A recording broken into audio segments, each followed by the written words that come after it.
كفايه. وطبعا يلا بينا نروح. قول لي هنعمل ايه وهطلع اظبط بره يا ماما. وزي ما انتم شايفين كده بيظبط معايا القعده عشان نقعد في الظل ايه نفطر.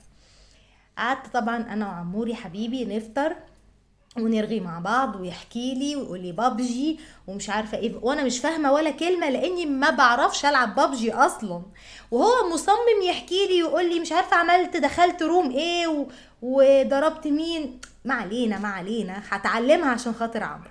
بعد ما خلصنا فطار دخلت على مطبخي اخلص الكام حاجه اللي في الحوض دول، علشان طبعا زي ما اتعودنا مع بعض طول ما الحوض رايق وجميل ونضيف انا بعرف اكمل يومي وانا هاديه كده ورايقه. طول ما المطبخ فيه مواعين عمري ما هعرف اشتغل بالمنظر ده.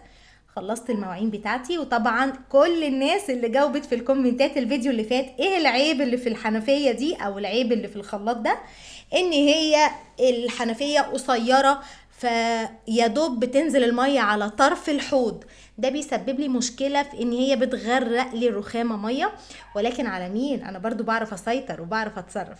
على قد ما ربنا بيقدرني بدخل ايدي لجوه، والحاجات الكبيرة بستخدم لها الرشاش، والحاجات الصغننة بفتح لها الحنفية كده زي ما انتم شايفين. يعني مشكلة تعدي، يعني ما توقفش الدنيا يعني. وبعدين مش لازم كل حاجة نأزمها يعني وخلاص يعني.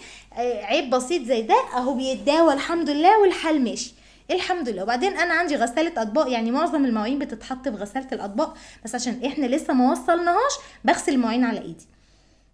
دلوقتي بقى خلصت الحوض خليته زي الفل، هبتدي بقى اسلق الفراخ. طبعا الفراخ بتاعتي غسلتها كويس جدا وحطيتها في ميه وملح وخل، وحطيت الميه بتاعت الشوربه على النار. الحله الاستانلس دي حطيت فيها الاكل بتاع الكلاب، هسلق لهم هياكل.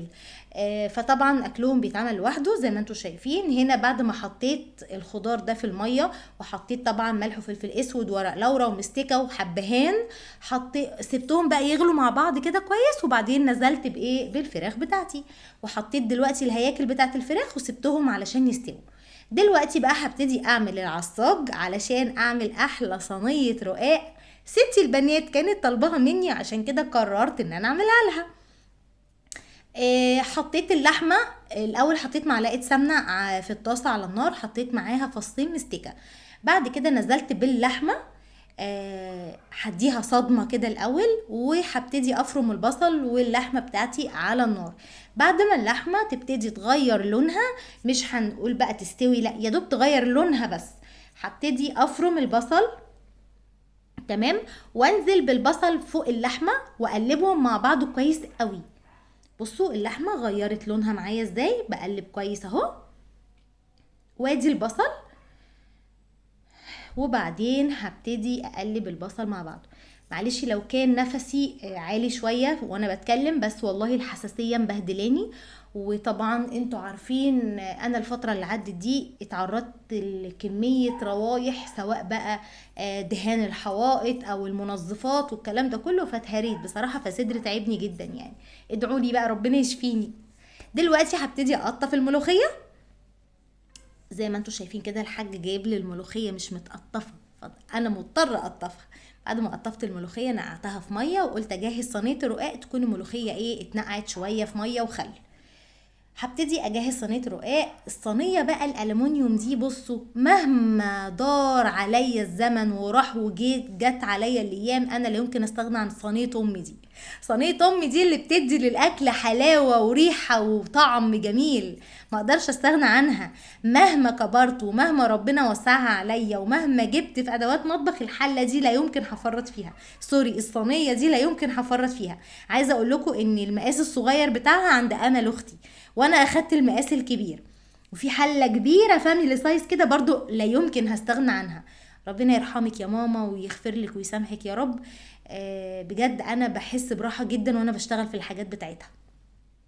هنا بقى بعد ما جهزت صينيه الرقاق كده زي ما شفتوا قدامكم، عادي بطريقه عاديه جدا ببل الرقاق في الشوربه وبرص نصه تحت، وما بين كل رق ورق معلقه سمنه او بدهنها بالفرشه سمنه، وبعدين بحط اللحمه في النص او العصاق في النص واقطعها كده بعد ما احط النص التاني، وادهن الوش طبعا بالسمنه.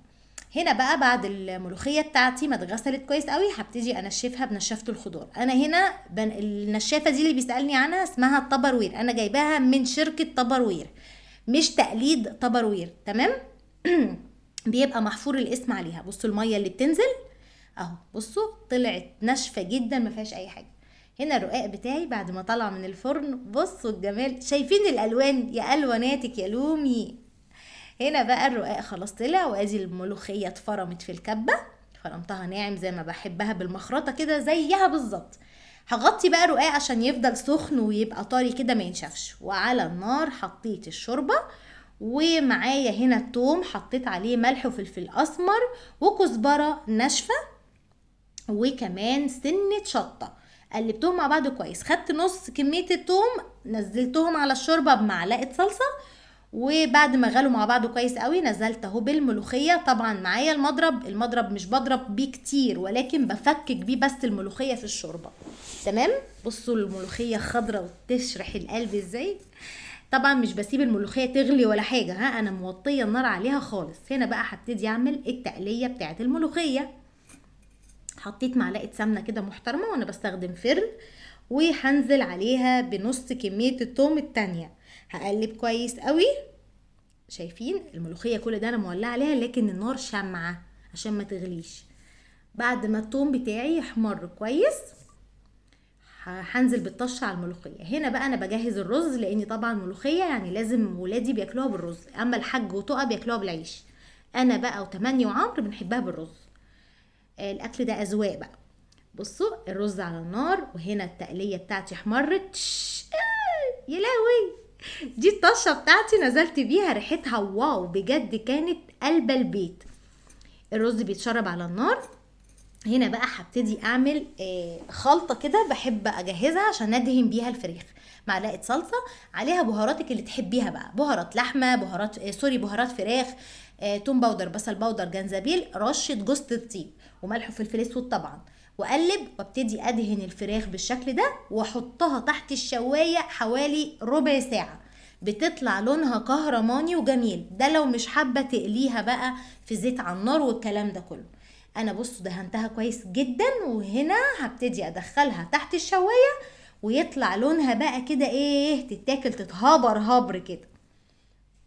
الحاج وصل بالسلامه هو والبنانيت. عمرو راح فتح لهم الباب، كان جايبين لي حاجات وهم جايين اهو، بعتهم كارفور.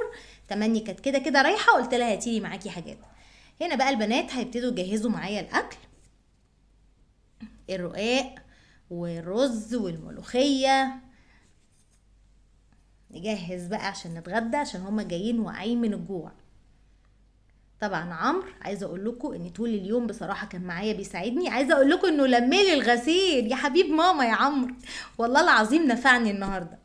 قال لي هاتي لملك الغسيل يا ماما. قلت له روحي يا حبيبي لمه. حطول؟ قال لي اه هطول. لم الغسيل وجابوا لي. اطبقه لك يا ماما؟ قلت له لا، لحد هنا وستوب بقى، اقف. هنا بقى ابتدي اجهز لهم الغداء. الرقاق اهو يا دوب بس بقى ايه، بفصل الخرط عن بعض، لكن هو كده كده اوريدي متقطع. الرقاق طالع طري ومورق وجميل، ولا معجن ولا حاجه. بصوا بوريكم اهو. هبتدي اغرف او ارص حتت الرقاق بتاعتي او الخرطات بتاعت الرقاق في طبق. طبعا انا اللي بلاقيه في سكتي بغرف فيه، لان يعني لسه زي ما انتم شايفين ما زال المطبخ ما تركبش، تمام.